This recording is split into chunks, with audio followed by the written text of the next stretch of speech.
बिस्मिल्लाहिर्रहमानिर्रहीम। ला इलाहा इल्लल्लाहुल हलीमुल करीम। सुब्हानल्लाहि रब्बिल अर्शिल अज़ीम। अल्हम्दुलिल्लाहि रब्बिल आलमीन। नहमदुहु व नस्तईनुहु व नस्तगफिरुहु व नु'मिनु बिही व नतवक्कलु अलैहि व नऊज़ु बिल्लाहि मिन शुरूरि अनफुसिना व मिन सय्यिआति अअमालिना। मन यहदिहिल्लाहु फला मुदिल्ल लहु व मन युद्लिल्हु फला हादिय लहु।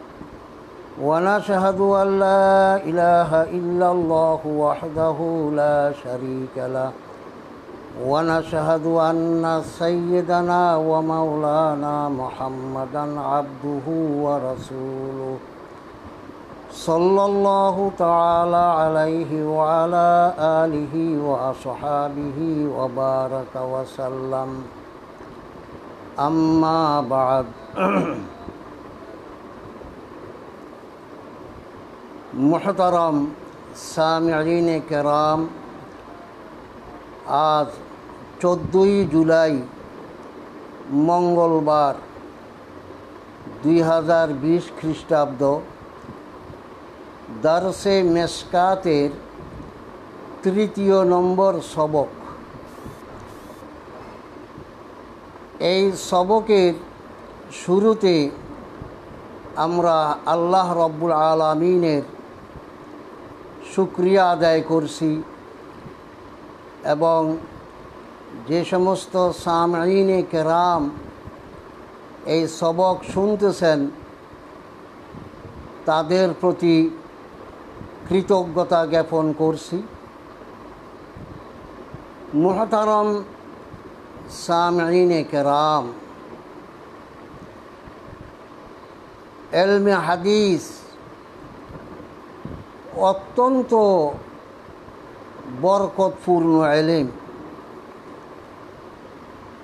আমরা আল্লাহর কাছে কামনা করব আল্লাহ যেন আমাদেরকে এই ইলমের নূর দ্বারা আলোকিত করেন এবং আমাদের জীবনকে এই ইলমের আলোকে পরিচালিত করার তৌফিক দান করেন।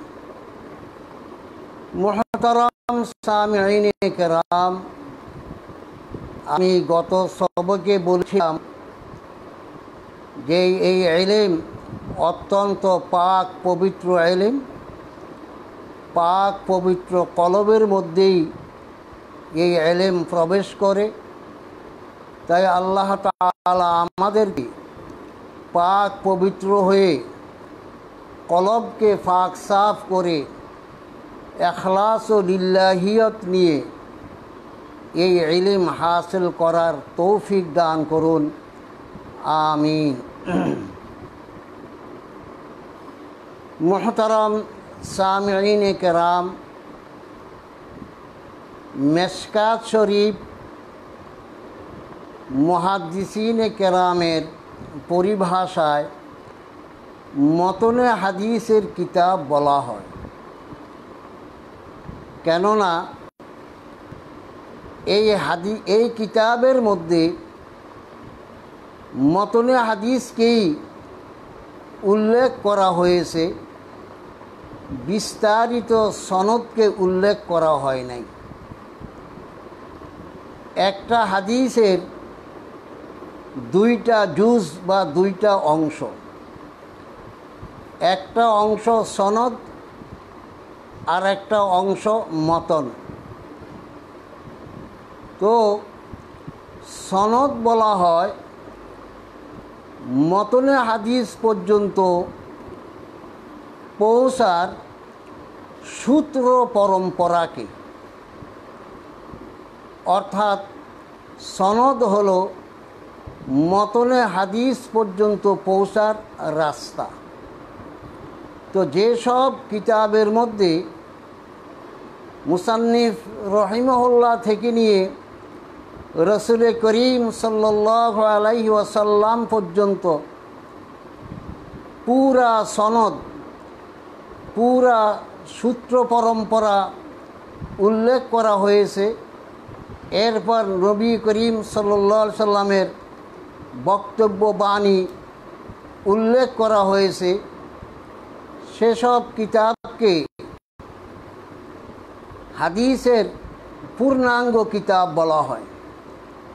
যেমন ইমাম বুখারী রহমতুল্লাহ আলাই, ইমাম মুসলিম, ইমাম নাসাই, ইমাম আবু দাউদ, ইমাম তিরমিজি, ইমাম ইবনে মাজা, মুসনাদে আহমদ ইবনে হাম্বল, দারিমি, বাইহাকি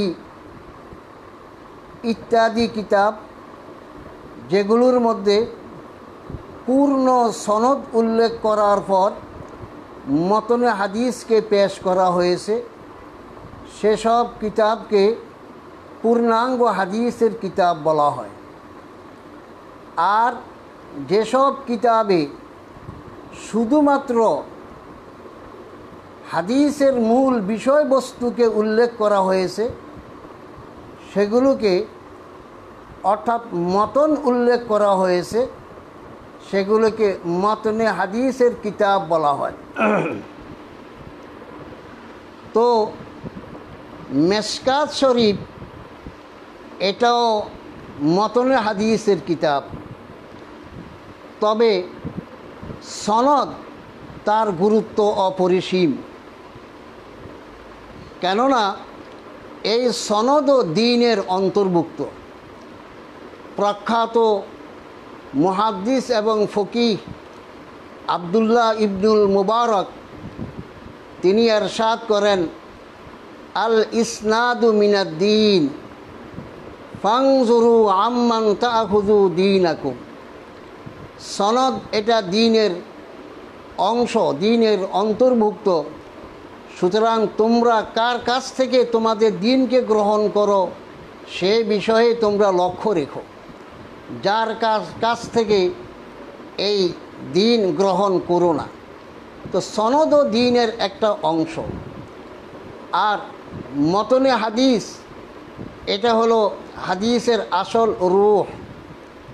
তো আমাদের মুহাদ্দিসিনে কেরাম, ওলামায়ে কেরাম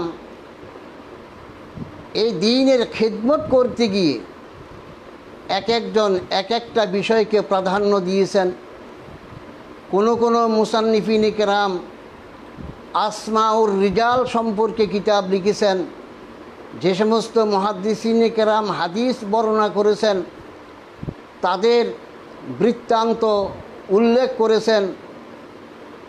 কে কতটুকু নির্ভরযোগ্য রাবি, কোন রাবি থেকে হাদিস গ্রহণ করা যাবে, কোন রাবি থেকে হাদিস গ্রহণ করা যাবে না, এসব বিষয়ের উল্লেখ করেছেন। এমন অনেক ওলামায়ে কেরাম আছেন, বিভিন্ন কিতাব লিখেছেন। এগুলোকে বলা হয় আসমাউর রিজাল, আসমাউর রিজালের কিতাব।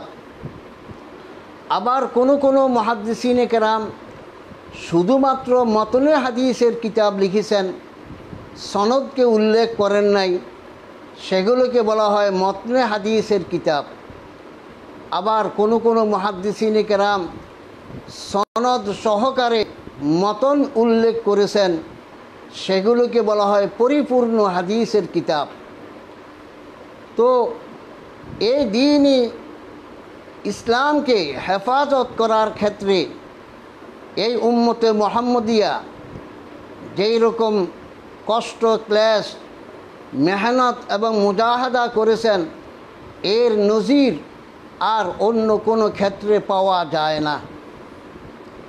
মুহতারাম সামিঈনে কেরাম, মেশকাতের মূল হলো মাসাবিহুস সুন্নাহ। মাসাবিহুস সুন্নাহর মধ্যে ইমাম বগবী রহমতুল্লাহ আলাই সিরিফ হাদিস উল্লেখ করেছেন, সনদ উল্লেখ করেন নাই। পরবর্তী পর্যায়ে আল্লামা খতিব তাবরিজি রহমতুল্লাহ আলাই তিনি এই হাদিসটা কোন সাহাবী থেকে বর্ণিত এবং কোন কিতাবে এই হাদিসটা বর্ণিত হয়েছে তার হাওয়ালা দিয়েছেন। অর্থাৎ হাদিসের শুরুতে সাহাবীর নাম নিয়ে এসেছেন এবং হাদিস শেষ করে কোন কিতাব থেকে এই হাদিসটিকে সংকলন করা হয়েছে তার উদ্ধৃতি দিয়েছেন, তার হাওয়ালা দিয়েছেন। সেক্ষেত্রে সাহাবী মেশকাত বলেন যে আমি যখন হাদিসের শুরুতে সাহাবীর নাম এবং হাদিসের শেষে কোন কিতাব থেকে এই হাদিসটি সংকলিত সেই কিতাবের নাম উল্লেখ করেছি, তো সেই কিতাবের নাম উল্লেখের দ্বারাই প্রকারান্তরে আমি সনদও উল্লেখ করেছি।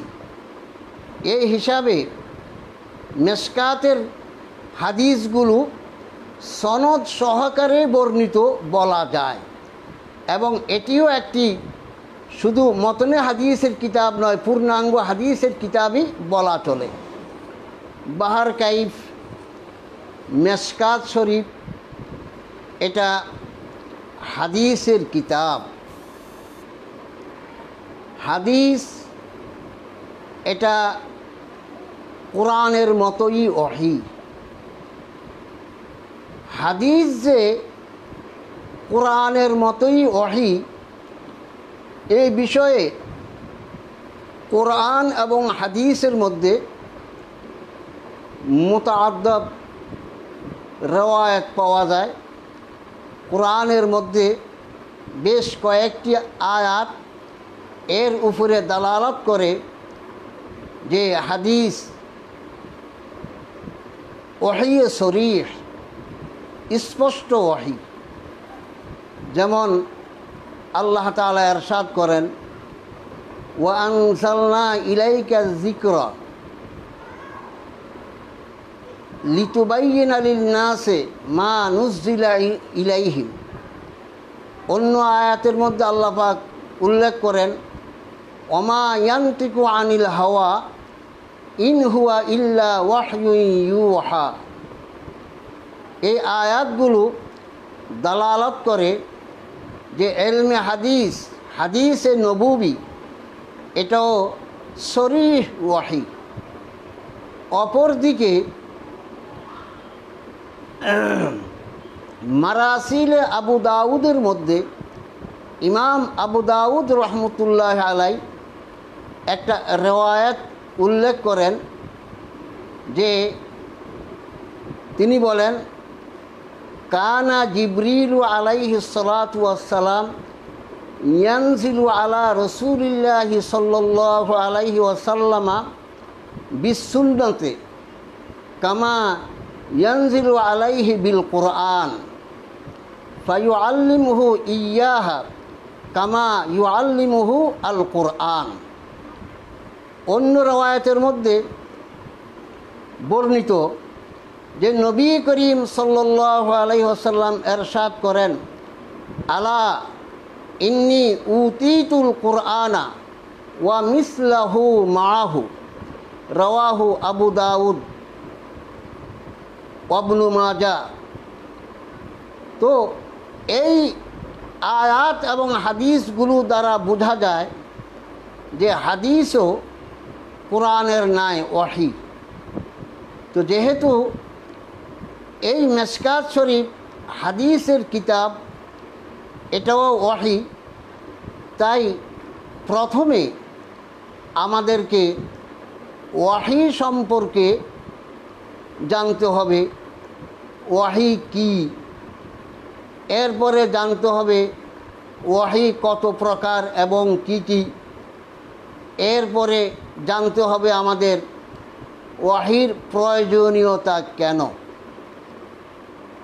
তো এই বিষয়টি আলোচনা করার জন্য,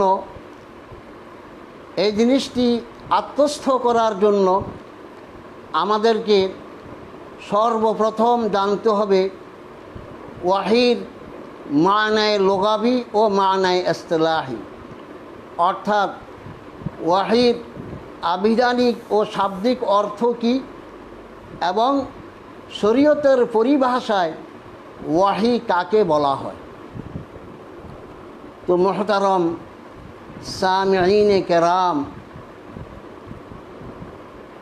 আল্লামা হাফেজ ইবনে হাজার আসকালানি রহমতুল্লাহ আলাই ওয়াহির বর্ণনা প্রশংসা করেন যে আল ওয়াহিউ লুগাতান আল ইলামু ফি খেফাইন, অর্থাৎ ওয়াহি শব্দের শাব্দিক অর্থ হলো কাউকেও গোপনে কোনো কিছু জানিয়ে দেওয়া, গোপনে কোনো কিছু অবহিত করা, একেই বলা হয় ওয়াহি। আর আল্লামা রাগেব ইস্পাহানি মুফরাদাতুল কোরআনের মধ্যে তিনি ওয়াহির মায়নায়ে লুগাবি বর্ণনা করতে গিয়ে বলেন, ওয়া আসলুল ওয়াহিউ আল ইশারাতু শরীআতান, অর্থাৎ শাব্দিক অর্থে ওয়াহি বলা হয় অতি দ্রুত কোনো কিছুর প্রতি ইঙ্গিত করা, ইশারা করা। আর ইশারা মূলত বলা হয় যে বড় কোনো বিষয়বস্তুকে খুব সংক্ষেপে বর্ণনা করার নাম ইশারা। যেমন আমরা দেখতে পাই যে হাওকালা, তার অর্থ লা হাওলা ওয়ালা কুওয়াতা ইল্লা বিল্লাহ, এটাকে সংক্ষেপে ইশারা করে বলছে হাওকালা। এরকমভাবে সাল্লাল্লাহু আলাইহি ওয়াসাল্লাম, এটাকে সংক্ষেপ করার জন্য শুধুমাত্র সোয়াদ লেখা হয়। আর বাংলা ভাষায় ইদানিং দৈন্তের স আকার দিয়ে একটা ফোঁটা দেওয়া হয়, যাতে করে বোঝা যায় সাল্লাল্লাহু আলাইহি ওয়াসাল্লাম। রাদিয়াল্লাহু আনহু রা আকার দিয়া শুধুমাত্র একটা ফোঁটা দেওয়া হয়, বা শুধু রা দোয়া দেওয়া হয়। এরকমভাবে যেমন বুখারী শরীফের হাদিসে হাসিয়ার মধ্যে হাসিয়া লিখে কাব দ্বারা কিরমানি বুঝায়, এরকমভাবে এই আইন দ্বারা উমদাতুল কারি বুঝায়। এরকম অনেক লম্বা বিষয়কে সংক্ষেপে বর্ণনা করাকে ইশারা বলা হয়। আজকালকে সৌদি আরব যারা গিয়েছেন তারা দেখেন যে ওখানের মধ্যে যে ট্রাফিক সিগন্যালগুলো আছে, এই ট্রাফিক সিগন্যালগুলোকে তারা ইশারা বলে। যে এই ইশারার দ্বারা বোঝায় যেদিকে লাল বাতি জ্বলে উঠবে সেদিকের গাড়ি চলাচল বন্ধ হয়ে যাবে। এই ইশারার দ্বারা বোঝায় যেদিকে সবুজ বাতি জ্বলে উঠবে সেদিকের গাড়িগুলো চলবে। তো এই ইশারা কখনো শব্দের মাধ্যমে হয়, কখনো হাত নেড়ে হয়, কখনো মাথা নেড়ে হয়, কখনো আবার চোখ দ্বারাও ইশারা করা হয়।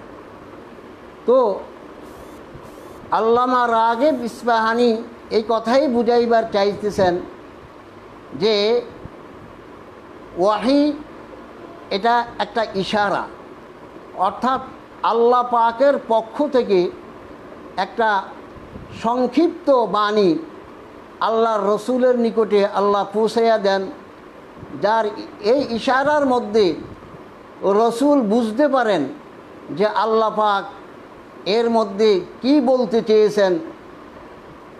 পরবর্তী পর্যায়ে রসুলগণ সেই বিষয়বস্তুটি উম্মতের নিকটে বিস্তারিতভাবে বিশদভাবে ব্যক্ত করেন, বর্ণনা করেন।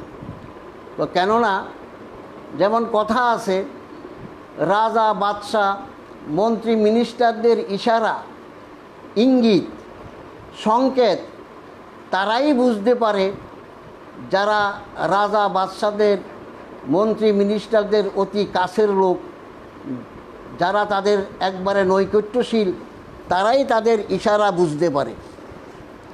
ঠিক নবী রসুলগণ আল্লাহ তাআলার অত্যন্ত নৈকট্যশীল এবং আল্লাহ পাকের অত্যন্ত কাছাকাছি, তাই ওনারাও আল্লাহ রব্বুল আলামিন এর ইশারা ইঙ্গিত বুঝতে পারেন।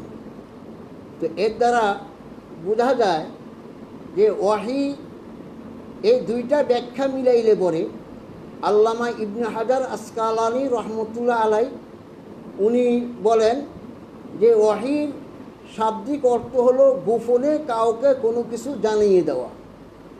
আর আল্লামা রাগেব ইস্পাহানির অর্থে বোঝা যায় যে দ্রুত ইঙ্গিতে কোনো কিছু কাউকে বুঝাইয়া দেওয়া। তো ওয়াহির মধ্যে মূলত এই দুইটাই বিষয়ে আছে যে আল্লাহ রব্বুল আলামিনের পক্ষ থেকে গোপনে আল্লাহর রসুলদেরকে আল্লাহ পাক কিছু জানান এবং সেগুলোকে অতি সংক্ষেপে আল্লাহ পাকে জানান যা রসুলগণ বুঝতে পারেন এবং এত দ্রুত বুঝতে পারেন যে নবী রসুলগণ সেই ওয়াহির লফজ আলফাজ সঙ্গে সঙ্গে মুখস্থ হয়ে যায়, তার অর্থ তারা হৃদয়ঙ্গম করেন এবং তার বিষয়বস্তু কি সব কিছু অতি দ্রুত এবং অতি সংক্ষেপে সব তারা অনুধাবন করেন। এই হিসাবে এই ওয়াহির মায়না লুগাবির মধ্যে একটা বিষয় হলো এলাম জানাইয়ে দেওয়া, আরটা হলো খুফিয়াতান গোপনে, এবং ইশারা সংক্ষিপ্ত আকারে কোনো কিছু ব্যক্ত করা, সরিয়াতান অর্থাৎ অত্যন্ত দ্রুত পৌঁছাইয়া দেওয়া, অত্যন্ত দ্রুত পৌঁছাইয়া দেওয়া। তো এই হলো আপনার এই ওয়াহির মায়নায়ে লুগাবি। রয়ে গেল ওয়াহির মায়নায়ে ইসতিলাহি। পারিভাষিক অর্থে ওয়াহি কাকে বলা হয়? আল্লামা বদরুদ্দিন আইনি রহমতুল্লাহ আলাই এবং আল্লামা ইবনে হাজার আসকালানি রহমতুল্লাহ আলাই ওনারা ওয়াহির মায়নায়ে ইসতিলাহি বর্ণনা করতে কি বলেন, ওয়াফি ইসতিলাহি শরিয়াতে হুয়া কালামুল্লাহি আল মুনাজ্জালু আলা নবিয়িন মিন আম্বিয়াইহি। অর্থাৎ ওয়াহি বলা হয় আল্লাহর পক্ষ থেকে এমন কালাম, এমন বাণী, এমন বিষয় যা তিনি তার নবীদের নিকটে প্রেরণ করেন, তার নবীদেরকে তিনি যা জানায়া দেন, সেটাকেই বলা হয় এলমে ওয়াহি। অর্থাৎ আল্লাহর পক্ষ থেকে রসুলদের নিকটে আল্লাহর প্রেরিত বার্তাকেই শরীয়তের পরিভাষায় ওয়াহি বলা হয়। আর আল্লামা কস্তলানি রহমতুল্লাহ আলাই উনি বলেন যে শরীয়তের পরিভাষায় ওয়াহি বলা হয় ইলামুল্লাহি তাআলা আম্বিয়াহু আশ-শাইআ ইম্মা বিকিতাবিন আও বিরিসালাতে মালাকিন আও নাওমিন আও ইলহামিন। অর্থাৎ আল্লাহ তাআলা তাঁর কোনো বার্তা নবী রসুলদের নিকটে প্রেরণ করা হয় কিতাব আকারে, যেমন মূসা আলাইহিস সালাতু ওয়াস সালামের নিকটে আল্লাহ পাক তাওরাত কিতাবকে কিতাব আকারে নাজিল করেছেন। আও বিরিসালাতে মালাকিন, অথবা আল্লাহ কোনো ফেরেশতার মাধ্যমে আল্লাহর নবীর নিকটে বার্তা প্রেরণ করেছেন। যেমন ইতিপূর্বে আমি হাদিস পড়েছি আবু দাউদ শরীফের, যে কানা জিবরিল আলাইহিস সালাম ইয়ানজিলু আলা রাসূলিল্লাহি সাল্লাল্লাহু আলাইহি ওয়াসাল্লাম বিসুন্নতি কামা ইয়ানজিলু আলাইহি বিল কোরআন। অর্থাৎ ফেরেশতা প্রেরণ করে ফেরেশতার মাধ্যমে আল্লাহ পাক নবী এবং রসুলদের নিকটে কোনো বার্তা প্রেরণ করা, অথবা স্বপ্ন যুগে আল্লাহ পাকের পক্ষ থেকে কোনো বার্তা নবীদের নিকটে প্রেরণ করা। যেমন ইব্রাহিম আলাইহিস সালাতু ওয়াস সালাম তাঁর শিশুপুত্র ইব্রাহিমকে আল্লাহর সন্তুষ্টিকল্পে কোরবানি দেওয়ার জন্য যে নির্দেশ প্রাপ্ত হন, সেটি স্বপ্নের মাধ্যমে প্রাপ্ত হয়েছিলেন। এর জন্য কোনো ফেরেশতা আল্লাহ পাক প্রেরণ করেননি, স্বপ্নের মাধ্যমেই তিনি পেয়েছেন। এজন্য আম্বিয়া আলাইহিমুস সালামের খাব স্বপ্নকেও ওহী বলা হয়, অথবা আল্লাহ রাব্বুল আলামিন নবীদের কলবের মধ্যে কোনো কিছু এলহাম করেন, এলকা করেন। তো সার কথা হলো যে শরীয়তের পরিভাষায় ওহী বলা হয় আল্লাহর নিকট থেকে প্রেরিত বার্তা, যা আল্লাহ তাঁর খাস বান্দা নবী ও রসুলদের নিকটে প্রেরণ করে থাকেন। চাই সেটা কিতাব আকারে হোক, চাই সেটা ফেরেশতার মাধ্যমে হোক, চাই সেটা স্বপ্নের মাধ্যমে হোক, চাই সেটা এলহামের মাধ্যমে হোক। এই হলো আপনার ওয়াহির পারিভাষিক অর্থ। এরপরে আসুন, যখন আমরা জানতে পারলাম যে ওয়াহির শাব্দিক অর্থ এবং পারিভাষিক অর্থ, এখন জানতে হবে যে এই ওয়াহি কত প্রকার এবং কি কি। তো যে ওয়াহি প্রথমত দুই প্রকার। ওয়াহিয়ে সরিহ এক, দ্বিতীয় নম্বরে ওয়াহিয়ে হুকমি। ওয়াহিয়ে সরিহ আবার দুইভাবে বিভক্ত। এক, ওয়াহিয়ে সরিহ ওয়াহিয়ে মতলু। দুই, ওয়াহিয়ে সরিহ ওয়াহিয়ে গায়রে মতলু। ওয়াহিয়ে সরিহ ওয়াহিয়ে মতলু এটা হলো কোরআনে কারীম, আর ওয়াহিয়ে সরিহ ওয়াহিয়ে গায়রে মতলু এটা হলো আহাদিসুন নবী সাল্লাল্লাহু আলাইহি ওয়াসাল্লাম। দুই নম্বরে ওয়াহিয়ে হুকমি। এই ওয়াহিয়ে হুকমি এটা আবার পাঁচ ভাগে বিভক্ত, পাঁচ প্রকার। একটা হলো নবীর ইজতিহাদ, নবীর খাব, উম্মতের এজমা, সাহাবায়ে কেরামের ইজতিহাদ, মুজতাহিদিনে উম্মতের ইজতিহাদ। এই পাঁচ প্রকার ওয়াহিয়ে হুকমি। এক নম্বরে নবীর খাব, দুই নম্বরে নবীর ইজতিহাদ, তিন নম্বরে এজমায়ে উম্মত, চার নম্বরে সাহাবায়ে কেরামের ইজতিহাদ, পাঁচ নম্বরে মুজতাহিদিন আইম্মায়ে কেরামের ইজতিহাদ। এগুলো হুকমান ওয়াহি। এবার আসুন যে ওয়াহিয়ে সরিহ যেটা দুই ভাগে বিভক্ত, কোরআন এবং হাদিস, ওয়াহিয়ে মতলু এবং ওয়াহিয়ে গায়রে মতলু। তো এই ওয়াহিয়ে সরিহ এটার আবার তিনটা সূরত আছে। প্রথম সূরত হলো এই যে জিবরাইল আলাইহিস সালাতু ওয়াস সালাম আলফাজ এবং মানা সবটা আল্লাহ পাকের পক্ষ থেকে নিয়ে নবী করিম সাল্লাল্লাহু আলাইহি সাল্লামের নিকটে পৌঁছাইয়া দেন।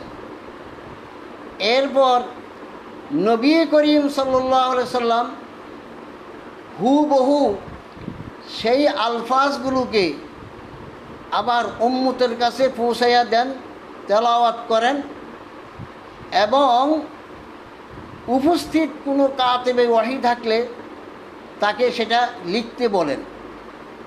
এটা হলো ওয়াহির এই 1 নম্বর সূরত, যে জিবরাইল আলাইহিস সালাতু ওয়াস সালাম আল্লাহ পাকের পক্ষ থেকে কোনো বার্তা নিয়ে আসেন এবং হুবহু আল্লাহর পক্ষ থেকে যে আলফাজ তিনি জানতে পেরেছেন সেই আলফাজ নবীজির নিকটে পৌঁছাইয়া দেওয়া। নবীজি সাল্লাল্লাহু আলাইহি ওয়াসাল্লামও সেই আলফাজগুলোকে হুবহু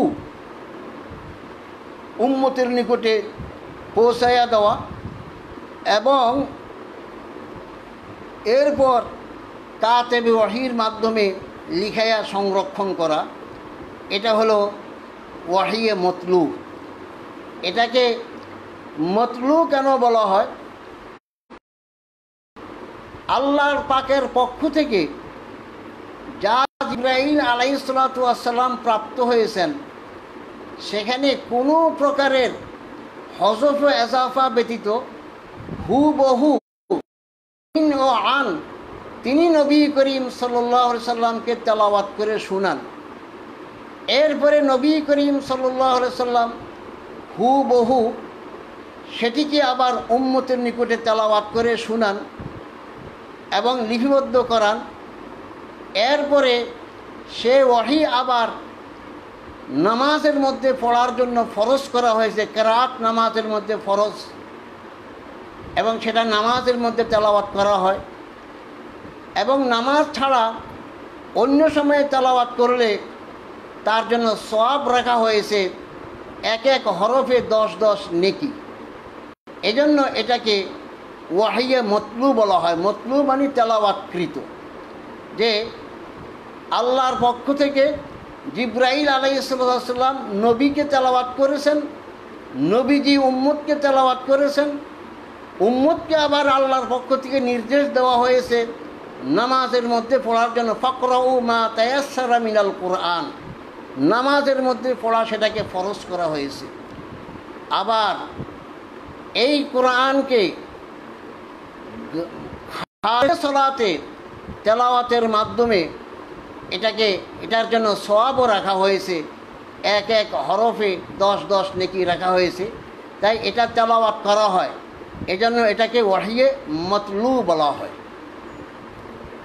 ওয়াহিয়ে শরীফ দ্বিতীয় নম্বর হলো যে কোনো একটা মজমুন, কোনো একটা বিষয় নবী করিম সাল্লাল্লাহু আলাইহি ওয়াসাল্লামের কলবের মধ্যে আল্লাহ পাকের পক্ষ থেকে এলকা করা হয়, আল্লাহ পাকের পক্ষ থেকে এলহাম করা হয়। মজমুন সম্পূর্ণ আল্লাহ পাকের পক্ষ থেকে, সেই বিষয়বস্তুটিকে, সেই মজমুনটিকে নবী করিম সাল্লাল্লাহু আলাইহি ওয়াসাল্লাম নিজের ভাষায়, নিজের আলফাজে ব্যক্ত করেন এবং উম্মতকে জানিয়ে দেন। এই প্রকারের ওয়াহি, এটাকে বলা হয় হাদিসে কুদসি। কুদুস এই এতবারে যেহেতু মজমুন আল্লাহর পক্ষ থেকে, আর হাদিস এই এতবারে যেহেতু আলফাজ নবী করিম সাল্লাল্লাহু আলাইহি সাল্লামের পক্ষ থেকে, এজন্য এটাকে হাদিসে কুদসি বলা হয়। তো হাদিসে কুদসি মূলত আহকাম সংক্রান্ত নয়, নসিহত, মাওয়ায়েজ এবং রেকাত সম্পর্কীয় বিবরণ হাদিসে কুদসির মধ্যে বর্ণিত আছে।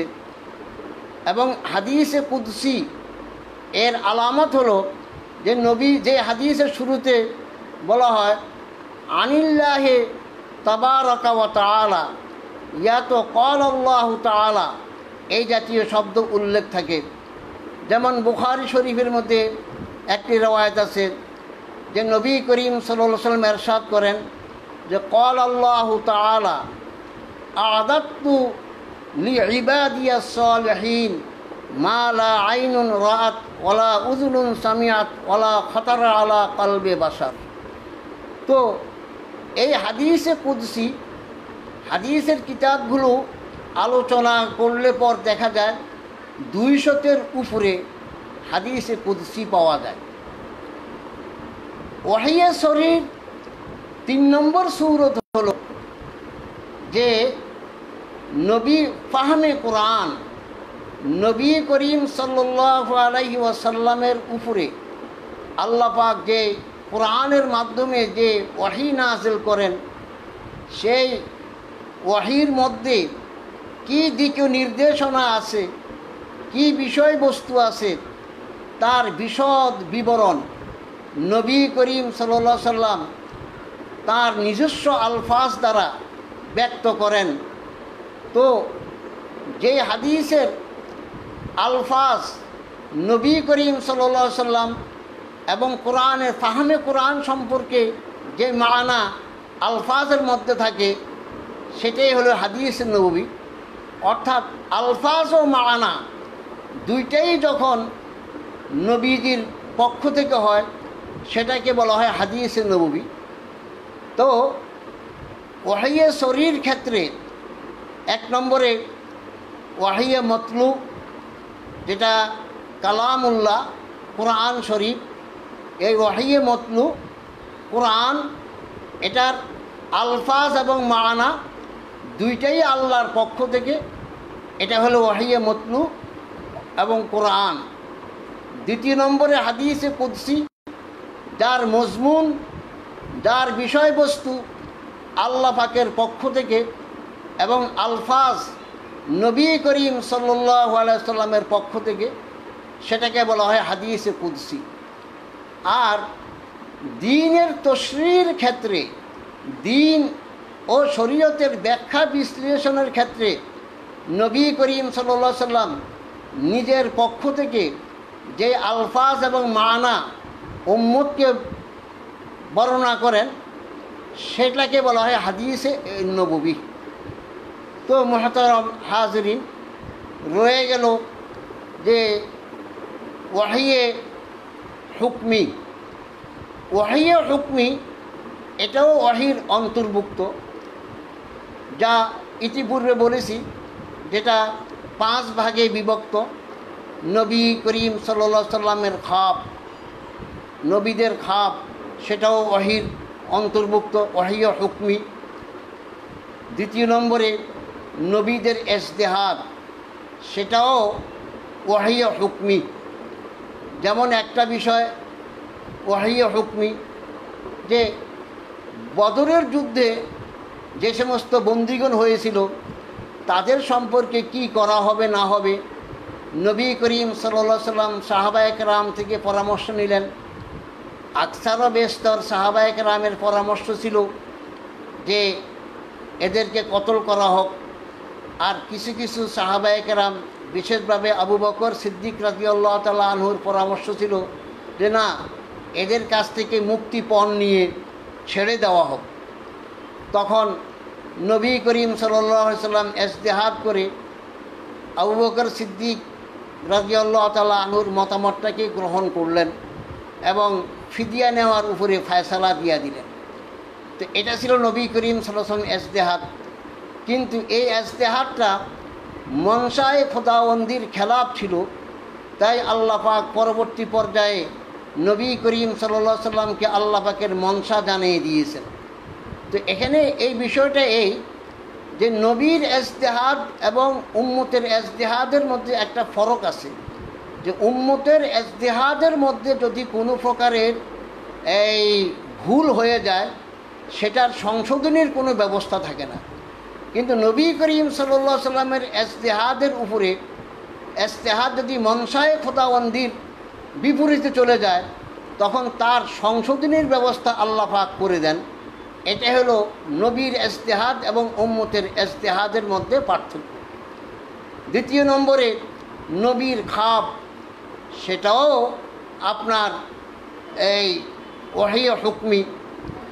3 নম্বরে এজমায়ে উম্মত, উম্মতের এজমা, এটাও ওয়াহি হুকমি। কারণ হাদিসের মধ্যে আছে যে নবী করিম সাল্লাল্লাহু আলাইহি সাল্লাম এরশাদ করেন, লা ইয়াজতামিউ উম্মতি আলা দলালা, আমার উম্মত কোনো একটা ভ্রান্তির উপরে, কোনো একটা ভুল বিষয়ের উপরে ঐকমত্য পোষণ করে না। তো যেহেতু উম্মত যখন কোনো একটা বিষয়ের উপরে ঐকমত্য পোষণ করে, তো বুঝতে হবে অবশ্যই এটা দ্বীনের অন্তর্ভুক্ত, এটাকেও হুকমান ওয়াহি মনে করতে হবে, এটাও হুকমান ওয়াহি। যে আপনার যেমন তারাবির নামাজ কয় রাকাত হবে, কিভাবে হবে, নবী করিম সাল্লাল্লাহু আলাইহি সাল্লামের জমানায় তার কোনো তরতিব ছিল না। উমরে ফারুক রাদিয়াল্লাহু তাআলা আনহু তার খেলাফতের জমানায় এসে তারাবির নামাজকে জমাতবন্দি করে দিলেন এবং 20 রাকাত ধার্য করে দিলেন। উবাই ইবনে কাব রাদিয়াল্লাহু তাআলা আনহুকে ইমাম বানিয়ে দিলেন এবং সাহাবায়ে কেরাম এর উপরে ঐকমত্য পোষণ করলেন। তো এর দ্বারা এজমায়ে সাহাবা সাবেত হয়ে গেল। অনুরূপভাবে যে শারেবে খমরের, যে মদ পান করবে, তার কত চাবুক লাগানো হবে, নবী করিম সাল্লাল্লাহু আলাইহি সাল্লামের জমানায় বিভিন্ন ধরনের শাস্তির ব্যবস্থা ছিল। উমরে ফারুক রাদিয়াল্লাহু তাআলা আনহুর খেলাফতের জমানায় যখন মদ পানের প্রচলন একটু বেড়ে গেল, তখন তিনি এর শাস্তিটা কঠোর কিভাবে করা যায়, এর জন্য সাহাবায়ে কেরামের মজলিস ডাকলেন। সেই মজলিসের মধ্যে বড় বড় সাহাবায়ে কেরাম শামিল হইলেন, আলী রাদিয়াল্লাহু তাআলা আনহু শামিল হইলেন এবং হযরতে আলী রাদিয়াল্লাহু তাআলা আনহু বললেন যে মদ পান করলে মানুষ বকাঝকা করে, তোহমত দেয়, আর কোরআনের মধ্যে হদ্দে কজফ 80 চাবুক রাখা হয়েছে, তাই মদ পানের শাস্তিও 80 চাবুক রাখা হোক। এর উপরে উপস্থিত সাহাবায়ে কেরাম ঐকমত্য পোষণ করলেন। এরপর থেকেই সাহাবায়ে কেরামের ঐকমত্যে এই মদের শাস্তি, মদ পানের শাস্তি 80 চাবুক নির্ধারণ হয়ে গেল। এইভাবে উম্মত বিভিন্ন সাহাবায়ে কেরাম বিভিন্ন বিষয়ে, বিশেষভাবে উমরে ফারুক রাদিয়াল্লাহু তাআলা খেলাফতের জামানায় অনেক বিষয়ের উপরে এজমায়ে সাহাবা মুনাআকিদ হয়েছে।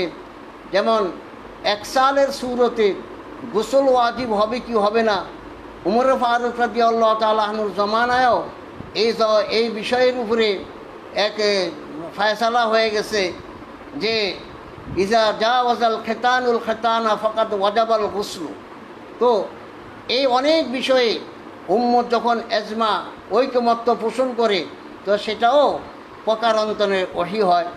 অনুরূপভাবে সাহাবায়ে কেরামের ইজতিহাদ এবং আইম্মায়ে মুজতাহিদিনের ইজতিহাদও এই এলমে হুকমান এলমে ওয়াহি। কারণ এর দিকে কোরআনের মধ্যেও ইশারা পাওয়া যায় যে আল্লাহ রাব্বুল আলামিন বলেন, ওয়া আনজালনা ইলাইকা যিকরা লিতুবাইয়িনা লিন-নাসি মা নুযিলা ইলাইহিম ওয়া লাআল্লাহুম ইয়াতাফাক্কারুন। এই লাআল্লাহুম ইয়াতাফাক্কারুন, যাতে করে পরবর্তীতে তারাও চিন্তা ফিকির করতে পারে, তারাও ইজতিহাদ করতে পারে, এর কাছ থেকে কোরআনের আয়াত থেকে মাসলা মাসাইল ইস্তেমবাদ করতে পারে, নির্গত করতে পারে। তাই কোরআন এবং হাদিসের আলোকেই বোঝা যাচ্ছে যে এই বিষয়গুলোও হুকমান এলমে ওয়াহি। তো মুহতারাম সামিঈনে কেরাম, আজকে এই পর্যন্তই বললাম যে এলমে হাদিস মূলত এলমে ওয়াহি। ওয়াহির মানায় লোগাবি, ওয়াহির মানায় ইসতিলাহি। ওয়াহি প্রথমত 2 প্রকার, ওয়াহিয়ে শরী এবং ওয়াহিয়ে হুকমি। ওয়াহিয়ে শরী আবার 2 প্রকার, ওয়াহিয়ে মতলু এবং ওয়াহিয়ে গায়রে মতলু। ওয়াহিয়ে মতলু এবং গায়রে মতলু সেটা আবার 3 প্রকার। একটা হলো কোরআন, যার আলফাজ ও মানা আল্লাহর পক্ষ থেকে। আরেকটি হলো হাদিসে কুদসি, যার মজমুন আল্লাহর পক্ষ থেকে, আলফাজ রসুল করিম সাল্লাল্লাহু আলাইহি সাল্লামের পক্ষ থেকে। 3 নম্বরে হাদিসে নবী, যার আলফাজ ও মানা নবী করিম সাল্লাল্লাহু আলাইহি ওয়াসাল্লামের পক্ষ থেকে। আর দ্বিতীয় প্রকার ওয়াহি, ওয়াহি হুকমি, সেটি হলো 5 প্রকার। নবী করিম সাল্লাল্লাহু আলাইহি ওয়াসাল্লামের খাব, নবী করিম সাল্লাল্লাহু আলাইহি ওয়াসাল্লামের ইজতিহাদ, 3 উম্মতের এজমা, 4 সাহাবায়ে কেরামের ইজতিহাদ, 5 আইম্মায়ে মুজতাহিদিনের ইজতিহাদ। এরপরে ইনশাআল্লাহ পরবর্তী সবকে ওয়াহির প্রয়োজনীয়তা কী সে সম্পর্কে আলোকপাত করা হবে। তবে এখানে এতটুকু বুঝতে হবে যে এটা দরসে মেশকাত, দাওরে হাদিসের পূর্ববর্তী বর্ষর পড়ানো হয়। তাই ওয়াহি সম্পর্কে বিশদ বিবরণ না করে অনেক তফসিলি আলোচনা যেগুলো বুখারীর মধ্যে করা হয় বা অন্যান্য কিতাবে দাওরে হাদিসে করা হয়, অত লম্বা আলোচনা আমি করি নাই। মোটামুটি মেশকাতের তালেবে ইলম বুঝার জন্য এলমে ওয়াহির মানায় লোগাবি, মানায় ইসতিলাহি এবং কত প্রকার এবং কী কী অতীব সংক্ষিপ্ত আকারে বর্ণনা করেছি, যাতে করে পরবর্তী বৎসর এই বিষয়গুলি ইয়াদ থাকলে, স্মরণ থাকলে ওয়াহি সম্পর্কীয় আরও তফসিলি আলোচনা তালেবে ইলমগণ জানতে পারবে। তো পরবর্তী সবকের মধ্যে ইনশাআল্লাহ এলমে ওয়াহির জরুরত সম্পর্কে আলোচনা করা হবে। আল্লাহ তাআলা আমাদেরকে বুঝার এবং আত্মস্থ করার এবং সে অনুযায়ী আমল করার তৌফিক দান করুন। আমিন। ওয়া আখিরু দাওয়ানা আলহামদুলিল্লাহি রাব্বিল আলামিন।